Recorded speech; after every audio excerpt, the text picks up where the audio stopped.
Okay, so with working with the spiritual virtue of tolerance, I was dealing with some, because, this stuff, I'm working from a personal perspective. And then with me writing it, I'm writing it from a perspective that's not too personal. And sometimes with some of these spiritual virtues, the lines blur.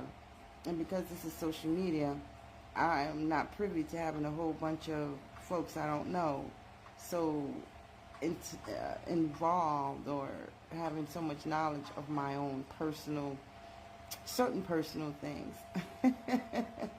Certain personal things I don't mind sharing with you, but other personal things I feel that I need to keep them between myself and God. And so that's so with tolerance. And so God is working on me. Amen.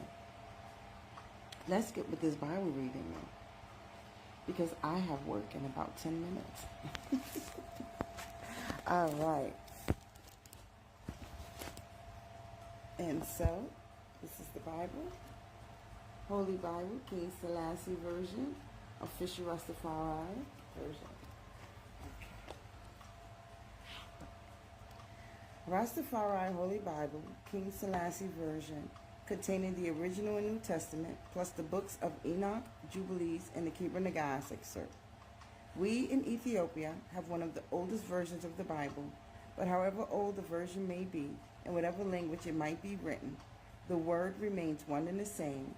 It transcends all boundaries of empires and all conceptions of race. It is eternal. H.I.M. Haile Selassie I. Rastafari edition, Blackstone Publishing, 2019. Okay, the Kebra Nagast, number 29. Concerning the 318 patriarchs. Now we ordain even as they did. We know well what the apostles who were before us spake. We, the 318, have maintained and laid down the orthodox faith, our Lord Jesus Christus being with us, and he hath directed us what we should teach and how we should fashion the faith. The narrative of Solomon and the Queen of Sheba continued. And King Solomon sent a message unto the queen, saying, Now that thou hast come here, why wilt thou go away without seeing the administration of the kingdom, and how the meals for the chosen ones of the kingdom are eaten after the manner of the righteousness, and how the people are driven away after the manner of sinners? From the sight of it thou wouldst acquire wisdom. Follow me now, and seat thyself in my splendor in the tent, and I will complete thy instruction, and thou shalt learn the administration of my kingdom, for thou hast loved wisdom, and she shall dwell with thee until thine end forever. Now prophecy maketh itself apparent in this speech. And the queen sent a second message, saying, From being a fool I have become wise by following thy wisdom, and from being a thing rejected by the God of Israel I have become a chosen woman because of this faith which is in my heart, and henceforth I will worship no other God except him. And as concerning that which thou sayest, thou wishest to increase in me wisdom and honor, I will come according to thy desire. And Solomon rejoiced because of this message, and he arrayed his chosen ones in splendid apparel, and he added a double supply to his table. And he had all the arrangements concerning the management of his house carefully ordered, and the house of King Solomon was made ready for guests daily, and he made it ready with very great pomp and joy, and in peace and wisdom and in tenderness, with all humility and lowliness. And then he ordered the royal table according to the law of the kingdom.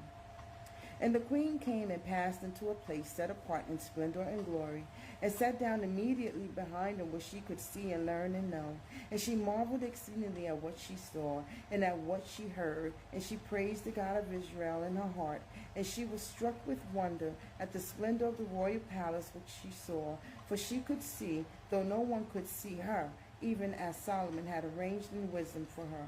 He had beautified the place where she was seated, and he had spread over it purple hangings, and laid down carpets, and decorated it with muscat or muskets, and marbles, and precious stones. And he burned aromatic powders, and sprinkled oil of myrrh and cassia round about, and scattered frankincense and costly incense in all directions.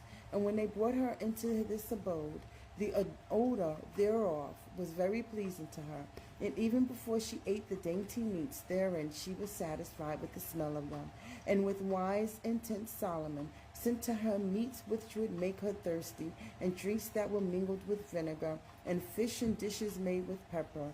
And this he did, and he gave them to the queen to eat. And the royal meal had come to an end 3 times and 7 times, and the administrators and the counselors and the young men and the servants had departed. And the king rose up, and he went to the queen, and he said unto her, now they were alone together, take thou thine case here for love's sake until daybreak. And she said unto him, swear to me by thy God, the God of Israel, that thou wilt not take me by force. For if I, who according to the law of men am a maiden, be seduced, I should travel on my journey back in sorrow and affliction and tribulation. Wow, that's deep. So we see here that the reading starts off with the 318 patriarchs saying that there's a certain way that they've been instructed on how to teach and how to fashion the faith. And then continues with the narrative of Solomon and Sheba. He called onto her, wanted her to come. She came and enjoyed wonderful. He had the whole scenery set out for her, scents of aromas. The food was delicate and delicious, and she ate and had a wonderful time. And then they were alone, and he came to her, and she said, swear to me that you will not take me by force. Amen. Stay tuned till we read number 30, concerning how King Solomon swore to the king, the Kebra Nagast of the King Selassie version of the Holy Bible. Thank you, and God bless.